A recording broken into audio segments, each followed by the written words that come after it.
Arde la pólvora familiar más explosiva de nuestro famoseo.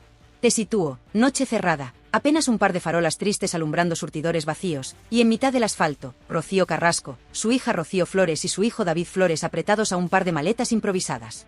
No esperan un taxi cualquiera, aguardan con el corazón en la boca a Carmen Ortega y a su marido Aniceto, la cuñada y el cuñado de José Ortega Cano, que llegan con el coche en marcha porque el tiempo vuela cuando dentro de casa retumba la voz desatada de Fidel Albiac. Para entender la magnitud del bombazo, hay que retroceder unas horas. Chipiona amanecía revuelta porque tocaba recordar a la más grande, a Rocío Jurado, su 19 aniversario luctuoso, 19 años ya, dicho pronto. Y como cada junio, la asociación que preside Gloria Camila organizaba misa, ofrenda floral y un almuerzo de familia en el restaurante de la playa Cruz del Mar. Hasta aquí, la postal parecía de manual, flores blancas sobre el mármol, aplausos sentidos y esa mezcla de nostalgia y orgullo que tanto gusta en la Costa de la Luz. Pero basta con rascar un poco para que salgan las esquirlas. Ni Rosa Benito ni Amador Moedano se presentan. Ella alega compromisos televisivos, el dolores insoportables de espalda. Lo que nadie confiesa es que, en realidad, evitar cruces incómodos con Rocío Carrasco y su marido resulta un salvavidas para más de uno. Porque, ojo, en Chipiona ya corría el run run de que algo gordo estaba a punto de destaparse. La chispa definitiva la encendió Jesús Manuel Ruiz, periodista de pelo en pecho que no se corta ante nadie, lanzando un titular afilado como navaja. Carmen Ortega destapa la huida secreta de Rocío Carrasco y sus hijos por culpa de Fidel Albiac. Medio plató se quedó mudo, el otro medio empezó a llamar a contactos. Y es que Carmen, lengua desatada, había dejado caer durante el almuerzo que ella y su marido fueron testigos directos, no una, sino varias veces, de esa fuga nocturna camino de la gasolinera. Imagínate el revuelo cuando describe a Rocío Carrasco, en bata y zapatillas, empujando a los niños fuera de casa mientras Fidel descarga furia contra muebles, puertas y lo que se cruce. Aquí no hablamos de discusiones de pareja al uso. Hablamos, según el testimonio que corre entre bastidores, de gritos que se escuchaban desde la calle y golpes capaces de partir un somier en dos. Hablamos de que la propia Rocío, hija de la más grande, perdía el norte hasta pedir socorro a la familia Ortega Cano con una sola frase por teléfono: «Venid ya, que esto se desmadra». Y allí iban Carmen y Aniceto, de madrugada, sin hacer preguntas, para encontrarla bajo los nians de la estación de servicio, con los niños metidos en el coche a toda prisa mientras Fidel quedaba atrás, rugiendo dentro de un chalet que, por fuera, se vende como refugio de famosos pero, por dentro, retumba como una olla a presión. El dato crucial que Carmen desliza, y que nadie ha conseguido desmontar, es que esa escena se repitió tantas veces que la gasolinera se convirtió en punto de encuentro oficial. Ni refugio improvisado ni casualidad, era lugar pactado para huir sin levantar sospechas dentro de la urbanización donde todo se vigila. ¿Por qué gasolinera y no la puerta del chalet? Muy sencillo, allí se podía esperar con la excusa de repostar. Nadie sospecha de un coche parado junto al surtidor, mientras dentro palpita el miedo. Para rematar, Rocío Carrasco no conduce, así que dependía de alguien que la recogiera. Y si José Ortega Cano estaba en Sevilla, con sus propios fantasmas, la tarea recaía en la cuñada y el cuñado, que han callado casi 2 décadas, hasta ahora. Por eso las palabras de Carmen Ortega no son el típico dardo mediático, son un cañonazo que cambia el relato de arriba abajo. Porque desmonta la imagen idílica que algunos programas han vendido de Fidel Albiac como caballero protector y coloca el foco en episodios de violencia doméstica que, de confirmarse, explicarían muchas cosas. Por ejemplo, explicarían por qué Rocío Flores, aquella mañana del famoso Mandarina Hate que acabó en los juzgados de menores, estalló contra su madre. No habría sido el fruto de un simple berrinche de adolescente, sino la culminación de años de miedo acumulado y silencios forzados. Graba esto en la memoria. Carmen y Aniceto cuentan que la primera persona que hablaba en cuanto Rocío y los niños entraban en su coche era la propia Rocío Flores, con la voz rota, pidiendo que no la obligaran a volver a pasar otra noche escuchando cómo su padrastro despedazaba televisores a puntapiés. Y mientras ella soltaba lágrimas, su hermano David, siempre más frágil, abrazaba el osito que llevaba consigo para calmar los nervios. Imágenes duras que ninguna campaña de blanqueo puede tapar. Pero aquí viene el giro que hace temblar platós. Carmen Ortega revela que, tras la muerte de Rocío Jurado y la caída de José Ortega Cano en aquel túnel de alcohol y cárcel, la única red de protección real para Rocío Carrasco y sus hijos fueron ellos, los cuñados. Y, aún así, tuvieron que callar por miedo a la artillería judicial de Fidel Albiac, maestro en sembrar demandas para enterrar cualquier testimonio incómodo. De hecho, cuando la niñera Irma Gómez se atrevió a denunciarlo por malos tratos y ganó la primera batalla, Fidel se rindió antes de llegar a apelación, justamente el día que la niñera anunció que llamaría a declarar a Rocío Flores. ¿Por qué el hombre que presume de abogado inflexible retira una querella en el último segundo? Porque, si la niña hablaba, saltaba todo por los aires. Y así llegamos al presente, con Chipiona encendida y medio país haciéndose la misma pregunta. ¿Qué más se esconde detrás de esas huidas nocturnas? ¿Cuánto hay de verdad en los rumores de golpes, insultos y muebles destrozados? Lo que ya es innegable es que la versión de Rocío Carrasco como víctima única cojea cuando aparecen testimonios que la muestran huyendo. Sí, pero huyendo para proteger a sus propios hijos de la ira descontrolada de su pareja. Y aquí nadie olvida la frase de la joven Rocío Flores en aquel plató de Ana Rosa: si yo hablo, se hunde España.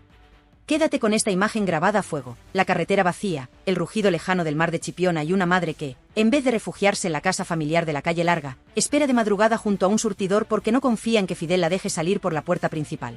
Ese es el telón que se alza sobre el relato que hoy comienza y que va mucho más allá de una simple pelea conyugal. Aquí hablamos de miedo, de silencios comprados y de una familia rota que, cada junio, se reúne para honrar a la más grande mientras, por debajo, late una verdad que todavía nadie se ha atrevido a contar entera.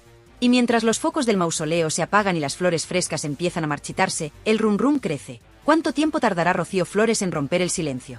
¿Cuánto tardarán Carmen Ortega y Aniceto en poner nombres, fechas y golpes sobre la mesa?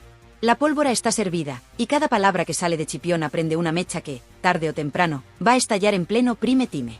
No pierdas detalle porque, después de aquella huida que la familia ha intentado tapar durante años, la madeja sigue desenredándose sola. A la mañana siguiente de la famosa noche de la gasolinera, la urbanización Valdelagua amaneció llena de rumores. La portera de la garita, esa que lleva décadas viendo entrar y salir coches de lujo, juraba haber escuchado golpes secos hasta muy entrada la madrugada. No uno ni dos, varios, como martillazos contra los tabiques. Y lo que más le llamó la atención fue ver rodar, a eso de las 3, un televisor de plasma hecho añicos que cruzaba literalmente la puerta principal antes de estrellarse contra el murete del seto. Nadie lo recogió. Nadie preguntó. Porque ahí dentro todo el mundo sabe que el silencio compra seguridad, y enfrentarse a Fidel Albiac es exponerse a un aluvión de demandas capaz de arruinar a cualquiera. En ese ambiente de tensión permanente vivía Irma Gómez, la niñera que entró en la casa siendo poco más que una chiquilla y se marchó, 2 décadas después, convertida en el único testigo al que Fidel no pudo hundir pese a su maquinaria judicial.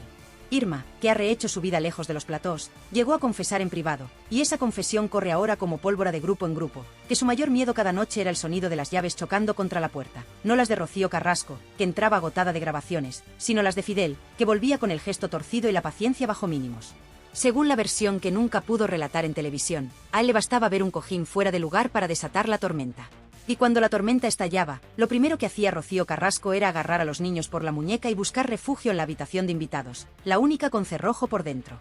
Imagina esa escena, la madre apretando el pomo con una mano, tapando la boca de David con la otra para que no llorara y alertara a Fidel, mientras Rocío Flores, ya con 14 años, temblaba pero sostenía la mirada a su padrastro a través del hueco de la puerta. Esa mirada, contaba Irma, fue el germen de la batalla legal que vendría después. Porque Rocío Flores no era una niña que se amedrentara fácilmente. Cada golpe que escuchaba reforzaba su convencimiento de que aquello no podía normalizarse.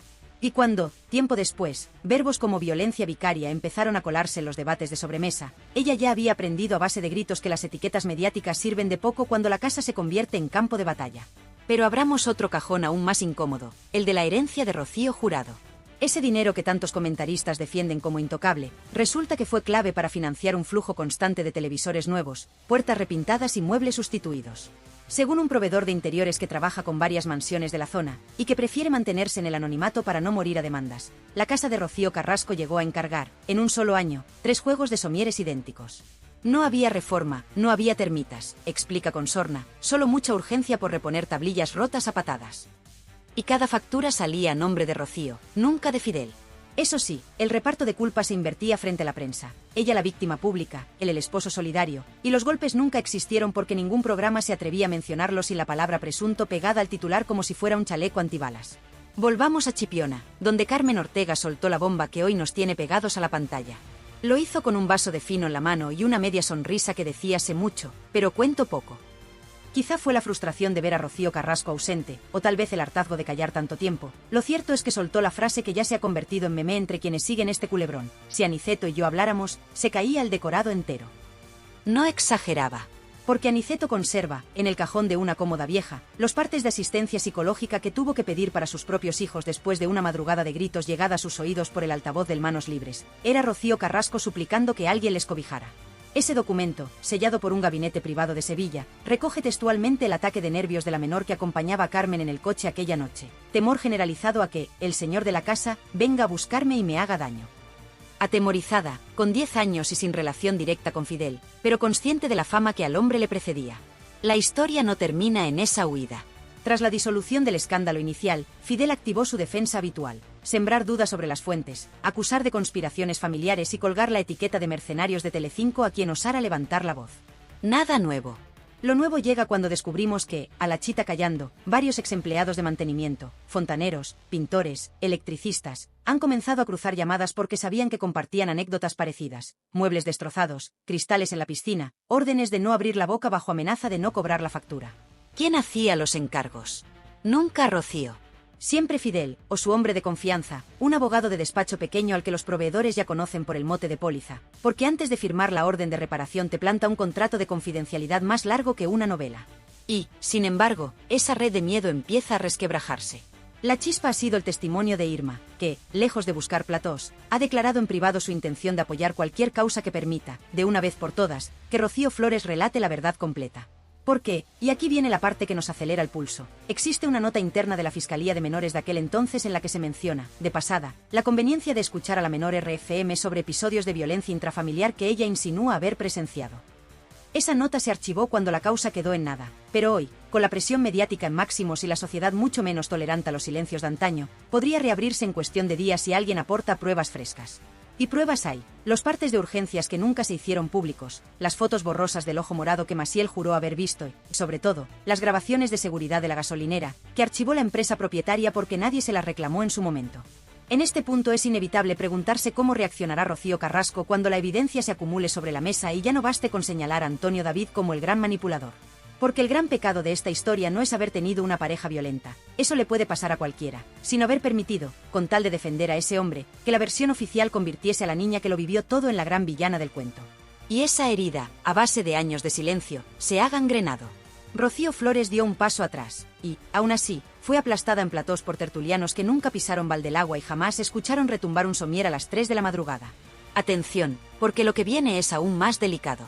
Hay un policía en excedencia, vecino de la urbanización, que ha empezado a filtrar datos de las llamadas de emergencia registradas en el área durante aquellos años. No puede enseñar el informe completo, pero adelanta que hay patrones de altercados nocturnos coincidentes con el número exacto de veces que Carmen y Aniceto dicen haber intervenido. Esa pieza, si termina en un juzgado, puede dinamitar la imagen pública de Fidel de una forma que ni él ni su legión de abogados serán capaces de contener con papeles. ¿Responderá con nuevas demandas? Probablemente. ¿Callará Rocío Flores para siempre? Improbable, la balanza por fin se inclina a su favor, y la oportunidad de limpiar su nombre pesa más que el miedo. Si el caso se reabre, veremos desfilar a más de uno por los pasillos de los juzgados de Alcobendas, y esta vez las cámaras no podrán esconderse detrás del rótulo presunto. Porque la verdad, cuando lleva años encerrada, sale descontrolada, y el escándalo que empezó en una gasolinera desierta amenaza con estallar ahora delante de toda España.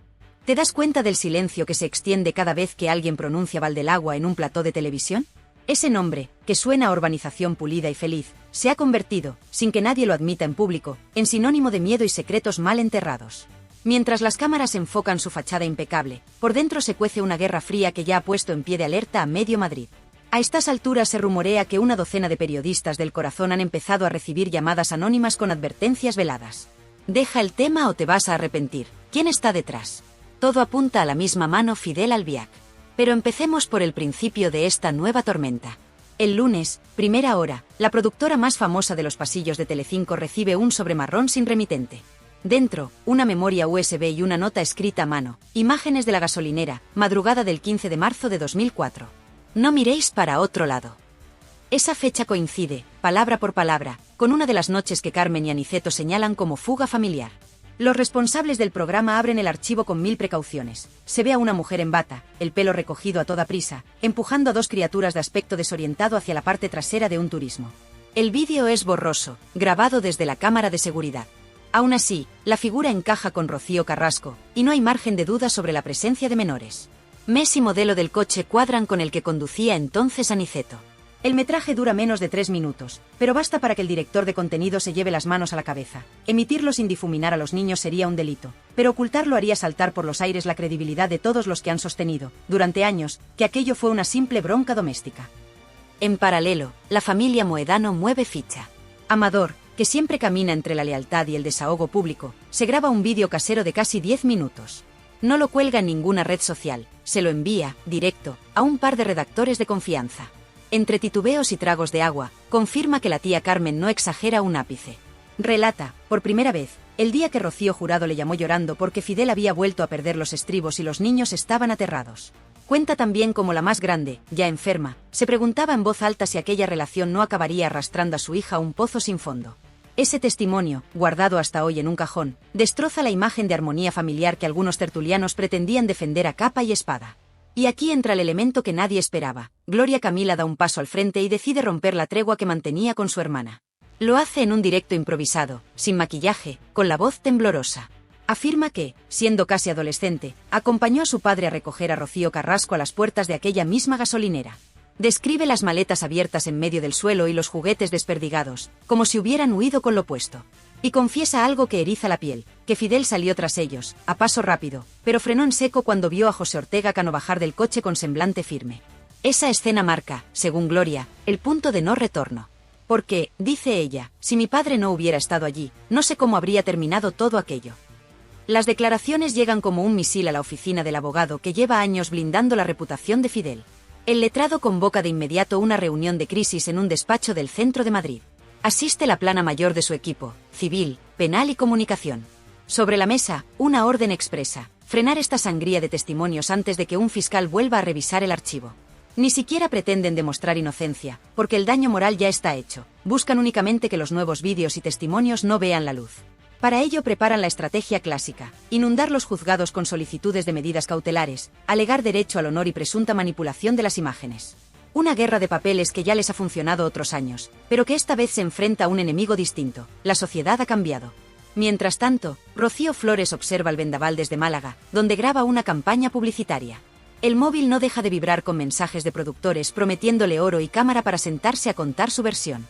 La joven, que lleva años guardando silencio por consejo legal, se encuentra ahora en una encrucijada. Hablar significaría señalar a su madre como víctima indirecta de los arrebatos de Fidel, pero también significaría cerrar de una vez la herida que la ha convertido en diana constante de insultos. Su entorno asegura que sopesa declarar ante un notario, sin cámaras, para blindar su testimonio antes de que alguien lo tergiverse. Sería la jugada maestra: dejar constancia oficial y luego, si llega a juicio, respaldar a los testigos adultos sin exponerse al circo mediático. Mientras la familia se divide entre quienes callan por temor y quienes ya no quieren callar, Televisión Española guarda un silencio que huele a prudencia calculada. No hay que olvidar que la cadena pública invirtió una fortuna en aquel documental donde Rocío narraba su verdad sin fisuras. Admitir ahora que existen piezas ocultas dejaría a más de un directivo con la carrera descarrilada. Fuentes internas confirman que se han intensificado las reuniones de contenido para decidir si, llegado el punto, la corporación admite su ceguera o redobla la apuesta y se mantiene en el relato original. En la balanza pesan millones de euros en derechos internacionales y la credibilidad de un formato que aspiraba a reescribir la historia de la violencia de género en España. En las redes, la conversación sube de temperatura. Hashtags como gasolinera de la verdad y Rocío Flores habla ya se convierten en tendencia en cuestión de horas. Twitter arde con capturas de las viejas entrevistas de Carlota Corredera defendiendo a Fidel como marido ejemplar. La presentadora, que preparaba su regreso a la televisión, ve cómo su reputación se desploma a otro peldaño.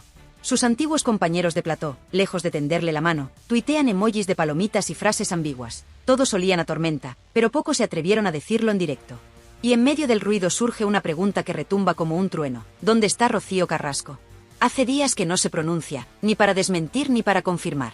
Dicen que ha apagado el móvil y que pasa las horas en el estudio musical donde ensaya Anabel Dueñas, su amiga del alma. Pero ni la música es capaz de tapar el eco de las antiguas discusiones que ahora resuena en cada tertulia. Alguien cercano a la cantante asegura que Rocío llora a solas, rota entre la lealtad a su pareja y el miedo visceral a que los recuerdos vuelvan a golpearla como una andanada. Porque, a estas alturas, reconocer que esas noches en la gasolinera fueron reales supondría desmontar el relato que la ha protegido judicial y mediáticamente durante más de 2 décadas. Lo cierto es que la pelota está en el tejado de los fiscales. Con los nuevos indicios, basta un pequeño empujón para reabrir diligencias previas. Y si eso ocurre, la cadena de silencio que Fidel ha tejido saltará por los aros de hierro de la justicia. En los pasillos de los juzgados de Alcobendas ya se comenta que sería la primera vez que la hija de la más grande se sienta en calidad de testigo en lugar de narradora protagonista. Un giro dramático que pondría fin a los guiones prefabricados y arrancaría la verdad con luz, taquígrafos y, sobre todo, declaraciones bajo juramento. Mientras los vecinos se asoman entre cortinas con la ansiedad de quien teme que salga a la luz aquello que lleva años guardando tras muros de piedra y apariencias de revista. Y nosotros, desde aquí, seguimos el hilo, conscientes de que cada silencio roto es un paso más hacia el día en que Chipiona deje de ser canción de verano para convertirse en epicentro de la verdad más incómoda del corazón patrio. Porque la marea está subiendo, los nombres ya no caben bajo la alfombra, y la próxima ola puede arrasar, de una vez por todas, el castillo de naipes que tantos han intentado sostener con mentiras, contratos y miedo. Lunes por la tarde, sede central del Colegio de Abogados de Madrid. Entra un ex policía nacional, retirado pero con contactos aún muy vivos, portando un maletín blindado que custodia como si llevara oro. Lo escoltan 2 letrados jóvenes, mirada tensa, corbatas mal ajustadas. Entregan en registro una denuncia formal con copias de 17 atestados de patrulla que recogen intervenciones en Valdelagua entre 2003 y 2006, llamadas por fuerte altercado domiciliario, rotura de mobiliario con daños a terceros, y lo más grave, una petición urgente de traslado de menores por episodio de agresión verbal y riesgo de agresión física inminente. Las firmas de los agentes están ahí, selladas y fechadas. Nunca llegaron a juicio porque, atención, cada una se archivó por incomparecencia de la parte denunciante. Traducción sencilla. Alguien con influencia hizo las maletas legales antes de que el caso pasara a manos de un juez. Ese ex policía rompe ahora su silencio. Dice que ya no le asusta la sombra de las demandas porque está harto de ver cómo se enjuicia a la víctima equivocada. Y afirma alto y claro que, en más de un servicio, los críos, Rocío Flores y David Flores, salieron en brazos de los agentes, pálidos como la cera, mientras Rocío Carrasco buscaba llaves y abrigo temblando. El uniformado asegura que, una vez en la calle, Fidel no pidió explicaciones ni se preocupó por los menores, solo repetía que todo era un asunto íntimo y que él llamaría a su abogado. Señoras y señores, esto ya no es rumor, son documentos firmados con número de expediente, listos para entrar por registro a la fiscalía si alguien se atreve a impulsarlos. Y aquí llega la reacción en cadena. A las pocas horas de hacerse público que existen esos atestados, un portavoz oficioso de Televisión Española convoca a la prensa de pasillo. Pocas veces se ha visto tanto nerviosismo en Torre España. Confiesan que, si la justicia reabre diligencias y confirma episodios de violencia no contados, el documental que emitieron se convertirá en un ejemplo de falta de contraste informativo digno de manual. Eso, traducido a euros, es indemnización por publicidad engañosa a anunciantes y fuga inmediata de patrocinadores internacionales. Un colapso reputacional que ningún directivo quiere en su hoja de servicios. Se plantean, incluso, retirar temporalmente el formato de la plataforma bajo el argumento de revisión editorial por nuevos datos. Algo inaudito. Mientras tanto, Telecinco olfatea sangre. El viejo animal carroñero de Fuencarral ve la oportunidad de oro para recuperar terreno perdido y convoca a última hora a sus figuras históricas. El plató se llena de viejos guerreros, los que se fueron peleados, los que juraron nunca volver, y los que se marcharon a la pública para abrazar la causa de Rocío Carrasco. Hay llamadas cruzadas, contratos relámpago y, sobre todo, promesas de libertad absoluta para despellejar un relato que, de confirmarse los atestados, se viene abajo como castillo de arena. Los focos apuntan a Carlota Corredera, que guarda silencio, pero fuentes internas cuentan que su equipo legal estudia el término negligencia profesional como salvavidas y la marea arrastra su nombre. La otra cara de la moneda es la reacción de los colectivos feministas que en su día se aferraron a la serie documental como bandera de lucha. Varias asociaciones emiten un comunicado urgente diciendo que defender a las víctimas de violencia machista no implica poner vendas ideológicas cuando aparecen nuevas pruebas. Traducido, no van a quemarse por alguien que pudo maquillar parte de la verdad. El discurso se quiebra y el debate se polariza más que nunca. De un lado, los que siguen viendo a Rocío Carrasco como símbolo. Del otro, los que defienden que cada testimonio oculto la convierte en cómplice silente de su propia historia. En este terremoto, surge un personaje clave que hasta ahora se mantenía en discreto segundo plano. La abogada que asesoró a Rocío Flores cuando estalló la guerra civil familiar. Esta letrada, curtida en pleitos de alto voltaje, filtra un digital que guarda en un disco encriptado la cronología exacta de episodios violentos referidos por la menor en su día y nunca admitidos como prueba. ¿Por qué no se usaron? Porque, asegura, la presión mediática ya había etiquetado a Rocío Flores como agresora de su madre. Esa carpeta, señoras y señores, podría ser la llave que gire la cerradura de la hemeroteca judicial. Avancemos a las redes sociales, el termómetro que hoy lo mide todo. Hashtags como almohadilla Fidel se acabó y almohadilla Rocío Flores cuenta ya baten récord de menciones. TikTok se llena de análisis de voz donde expertos en criminología desmenuzan el tono y las microexpresiones de Fidel durante sus escasas apariciones públicas. Conclusión viral, rasgos de personalidad controladora y pasivo-agresiva. ¿Científico? Quizá no. ¿Influyente? Bastante, porque la opinión pública ya huele a sentencia antes de que hable un juez. Y ojo al dato que revienta los grupos de WhatsApp. Alguien filtra un audio en el que se escucha, presuntamente, a Fidel llamando inútil a Rocío Carrasco y amenazando con sacar a la calle los trapos sucios de la familia si ella insiste en marcharse con los niños. La calidad es mala, pero un perito fonográfico contratado por un medio digital afirma que la voz concuerda al 95%. Si se corrobora la autenticidad, es munición directa contra la imagen de marido pacífico que su equipo legal defiende a capa y espada. En medio de este fuego cruzado, llega la reacción desde Chipiona, epicentro sentimental de la saga Jurado. El ayuntamiento, temeroso de que la polémica empañe los actos anuales en honor a la más grande, convoca reunión urgente con la familia Moedano. Sobre la mesa, la posibilidad de aplazar la próxima misa conmemorativa y la tradicional ofrenda floral. No quieren que el cementerio se convierta en plató improvisado de reporteros que cazarán cada lágrima o gesto de los asistentes. La tensión entre turismo y respeto a la historia local alcanza cotas máximas. El pueblo se divide entre los que quieren paz y los que creen que la verdad de Rocío Jurado exige destapar todo, caiga quien caiga. Y mientras políticos, abogados y televisiones hacen cábalas, la vida cotidiana de Rocío Flores da un giro sospechoso. Un periodista la fotografía saliendo de una clínica de psicólogos en Málaga. No es la primera vez, pero hoy la estampa vale su peso en clics. La joven, visiblemente cansada, evita preguntas, pero quienes la vieron dentro hablan de una sesión maratoniana que superó las 3 horas. Fuentes médicas no confirman ni desmienten, aunque señalan que un testimonio traumático de infancia necesita preparación terapéutica antes de ser declarado ante un juez. La señal es clara, se acerca el momento de hablar. En el bando contrario, Fidel se blinda en su casa y refuerza seguridad. Ha contratado a un antiguo escolta de discoteca y ha instalado cámaras extra que apuntan a la valla perimetral. El vecindario comenta que han visto a su abogado entrando y saliendo deshoras, y, lo más llamativo, que las luces del despacho de la planta baja permanecen encendidas toda la noche. Ya nadie duda de que preparan la defensa contra reloj, localizar fallos procesales, impugnar cada atestado policial por caducidad o falta de sellado adecuado, si todo falla, desacreditar moralmente a cada testigo acusándolo de ávido de platós y dinero fácil. Estrategia de manual, sí, pero la marea esta vez arrastra más arena de la que su dique puede contener.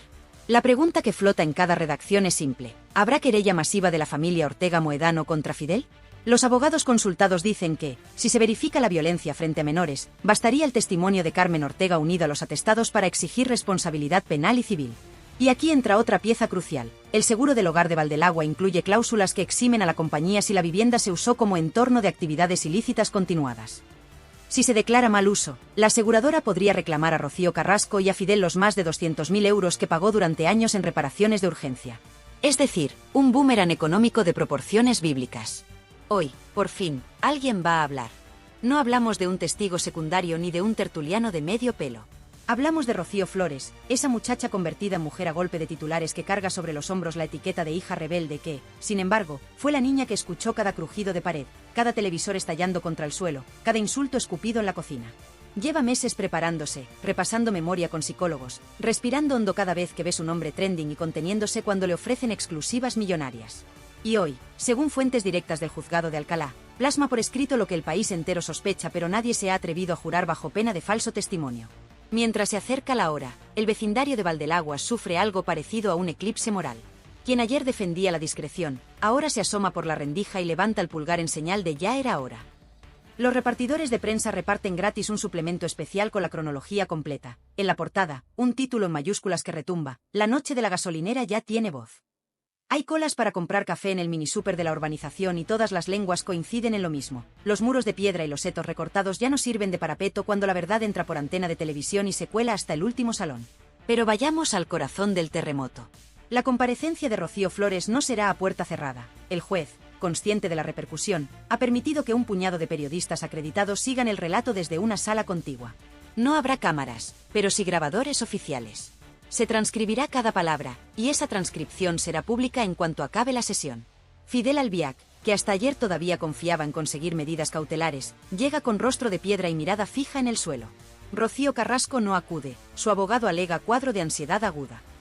El asiento vacío de la madre, flanqueado por la prensa, duele más que 1000 portadas, porque certifica que el último puente afectivo se ha quemado mientras ardía el viejo relato televisivo.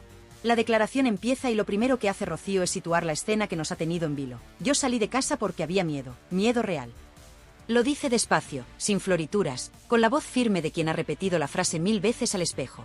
Cuenta que la madrugada del 15 de marzo, la misma del vídeo de la gasolinera, no fue la más violenta, pero sí la primera en la que sintió que su padrastro podía pasar de los muebles a las personas. Describe un portazo que retumbó como una escopeta, describe cómo su madre le temblaba el pulso al marcar el número de la tía Carmen, describe el olor a gasolina mientras esperaban bajo las luces blancas del surtidor. Y cuando el juez le pregunta si aquellas huidas fueron esporádicas o una rutina, ella responde con la claridad de un parte meteorológico: Señoría, si llovía una vez a la semana, nosotros salíamos una vez a la semana. Silencio en la sala de prensa, suspiros contenidos, bolígrafos que se quedan sin tinta de tanto apuntar. La joven no se queda en la anécdota. Narra, una a una, las visitas de los agentes que hoy aparecen documentadas en los atestados. Recuerdo los botones dorados del uniforme, recuerdo la luz de la linterna en mi cara, recuerdo a mi hermano tapándose los oídos. Detalle tras detalle, coloca ladrillos en un muro que ni la mejor campaña de lavado de imagen puede derribar. El juez le ofrece agua cada 10 minutos. Ella niega, quiere terminar de una vez, cerrar 20 años de lumpia mental. Y lo logra con una frase que atraviesa como aguijón. No vengo a hacer daño, vengo a parar un daño que no cesa mientras se siga llamando mentirosa a la niña que fui. En la calle, las reacciones se suceden. Los periodistas salen corriendo a los móviles y susurran titulares explosivos a las redacciones. Las tertulias improvisan especiales de última hora. Telecinco coloca rótulo rojo y avanza declaración demoledora. Rocío Flores confirma episodios violentos frente a menores. En la pública, silencio de plomo, apenas un breve en el telediario del mediodía. La palabra revisión editorial planea sobre los pasillos como buitre paciente. Y en redes, la marea de mensajes rompe récords. Los que hasta ayer defendían a Fidel enarbolan presunción de inocencia mientras los nuevos datos se amontonan. Los que apoyaban sin fisuras a Rocío Carrasco ahora respiran hondo y piden prudencia. No quiere, sentirse engañados otra vez. Pero toda historia épica necesita un acto final, una suerte de justicia poética que remueva conciencias y abra camino. Llega al caer la tarde, cuando el juez, bajo la presión de documentos, vídeos y testigos, dicta la apertura de diligencias previas por posible delito continuado de maltrato en presencia de menores. No es condena, es punto de partida.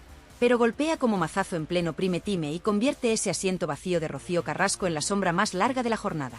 Fidel sale del edificio escoltado, sin pronunciar palabra. Su abogado titubea ante los micros y solo consigue decir que la verdad se defenderá. Una frase hueca que suena a campana pequeña tras el estruendo de los atestados. Ahora bien, ¿qué hacemos nosotros, los que estamos delante de la pantalla, los que damos vida a este canal con cada clic y cada comentario? Pues lo que mejor sabemos hacer, exigir coherencia a los poderosos y abrazar la sencillez de llamar a las cosas por su nombre. No es cuestión de bandos, es cuestión de hechos. Si las pruebas confirman violencia, que caiga todo el peso de la ley. Si alguien participó en blanquearla, que responda ante la audiencia que sostuvo su sueldo. Y si los niños de ayer, hoy adultos, se atreven a romper el silencio, que sientan nuestro apoyo, porque la vergüenza no es suya, sino de quienes les robaron la calma con portazos y promesas vacías. Y ahora, respira conmigo un segundo, que llega la traca final, esa reflexión que remata todo lo que acabamos de vivir y deja el ronrón latiendo en tu cabeza hasta el próximo bombazo. Porque, seamos claras, después de escuchar a Rocío Flores plantar cara, de ver a Fidel encogido tras su abogado y de comprobar que los papeles de la policía pesan más que cualquier exclusividad, solo hay una conclusión posible: el miedo cambió de bando. Hoy las puertas de Valdelagua ya no crujen por los portazos, crujen porque la verdad empuja desde dentro, y cuando la verdad empuja, ni las vallas altas ni los contratos de confidencialidad valen un pimiento. Así que, amiga, amigo, si te hierve la sangre de indignación o te vibra el pecho de pura curiosidad, haz algo más que mirar la pantalla. Dale al botoncito de suscribir, que es gratis y nos da la vida. Así no te pierdes la próxima entrega, porque te prometo que habrá próxima y que vendrá cargada de detalles tan jugosos que vas a dejar el café a medio sorbo. Y ya que estás, suelta ese like bien fuerte, que no cuesta nada y empuja este vídeo arriba del todo para que la historia llegue a quien tenga que llegar. Que las plataformas no decidan que se ve y que se tapa, decidimos tú y yo a base de clics. Comparte el enlace con tu vecina, con tu cuñado, con la prima que vive en Suiza y todavía defienda a Fidel porque solo ve la tele pública. Reenvíalo en el grupo familiar, ese que siempre anda aburrido con cadenas de buenos días, y diles, aquí tenéis la realidad, sin edulcorantes. Y por supuesto, baja a la zona de comentarios y descárgate. ¿Qué opinas de la declaración de Rocío? ¿Crees que la tele pública retirará el documental? ¿Quién te parece más cínico, la presentadora que blanqueó la historia o el abogado que amenaza con demandas a todo el que respira? Cuéntamelo con tus palabras, que yo me paso a leer cada noche y respondo uno por uno, sin filtros ni asistentes de despacho. Y ojo, que esto no para aquí. Si quieres que no te pille el toro, activa la campanita, porque a la mínima que salte una filtración, un auto judicial o una foto nueva de la famosa gasolinera, aquí estaré como un resorte, encendiendo el micrófono para que seas la primera en saberlo. Porque este canal no vive de cámaras lentas ni de discursos vacíos, vive de la adrenalina del directo, de la cercanía y de la comunidad increíble que formamos juntos. Tú tiras del hilo, yo investigo, y entre todos desnudamos al rey, a la reina y a todo el cortejo de alabarderos que llevan décadas jugando con nuestra paciencia. Ahora, permíteme un puntito de humor, que tanta tensión deja el cuerpo agarrotado. Mandamos un cariñoso saludo a los abogados de guardia que ya estarán preparando el folio en blanco para la próxima amenaza formal.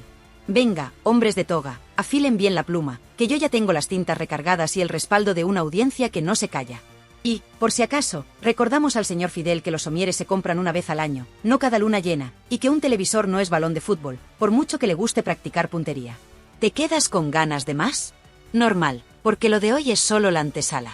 En la próxima entrega tiraremos de un hilo que muchos creían enterrado. Los mensajes de voz que circulan desde hace años entre antiguos empleados de servicio y que pintan un retrato todavía más negro del palacete. ¿Se perderán en el cajón del olvido o veremos al fin la luz de las grabaciones? Yo ya tengo los cascos puestos y el reproductor preparado. Y, atención, que la cosa no acaba en Valdelagua. Chipiona guarda nuevos testimonios de vecinos que asistieron a huidas relámpago por carreteras secundarias, y vamos a poner nombres, fechas y matrículas. Con documentos, no con habladurías. En resumen, hoy hemos visto a un gigante de barro agrietarse, y la primera grieta la provocaste tú, que apoyas este canal con tu fidelidad, con tu comentario, con ese like que parece pequeño pero retumba como trueno cuando miles lo hacen a la vez. Así que no aflojes, que el final de la historia lo escribimos juntos. Suscríbete ya, comparte y comenta. Porque la próxima exclusiva puede estallar cuando menos te lo esperes, y solo los que están al loro se llevan el pastel calentito. Y ahora sí, llegamos a la despedida épica, esa que se merece una ovación de balcón. Recuerda hidratarte, vigila tus somieres si tu pareja se altera y, sobre todo, no dejes que nadie silencie tu voz. Yo soy tu altavoz, tú eres mi energía, y juntos somos la pesadilla de los que venden humo. Nos vemos muy pronto, quizá antes de que Fidel cambie otra cerradura. Hasta entonces, portaos bien, o, mejor aún, portaos mal pero contadlo, que aquí lo convertimos en oro puro. Un abrazo gigante, besos de surtidor y campanitas al aire. ¡Chao! ¡Chao!